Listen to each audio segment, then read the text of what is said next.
Күйеуімді көрсем құсқым келеді. Ішпейді, ұрмайды, азар дегеніміз, бірақ маған бірдеңе жетіспей тұрады. Балалар үшін шыдайын ба, әлде ажырасайын ба? Бейшара, өкінішке орай, мүмкін тағы да төсек рахатын жоғалтып алған келіншек-ау деймін.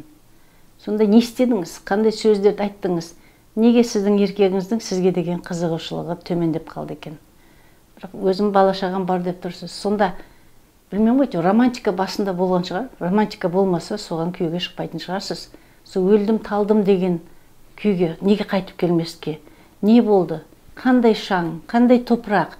Неге сезімдеріңіз соның астында басылып қалды екен? Іздеп көріңіз. Оны үнемі үйді тазалайсыз ғой? Жылтырап кетеді ғой, дастарханыңызда, кухняңызда, басқа бөлмелеріңізде.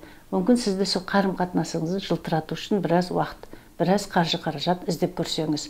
Ал неге сіз күйеуіңізбен сөйлеспеске? Не болды арамызда? Менің мынандай сұрағым бар еді. Анау қай жақта, мынау қай жақта?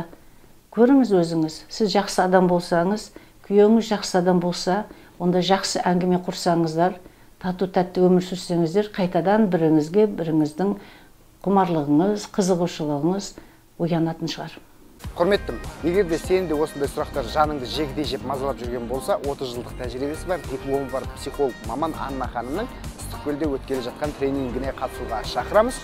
Бұл жерден сен өмірлік сұрақтарыңа жауап алып, жаның жай тауып, жаңа өмір бастап қайтатыныңа сенімім мол. Толық ақпарат профильде.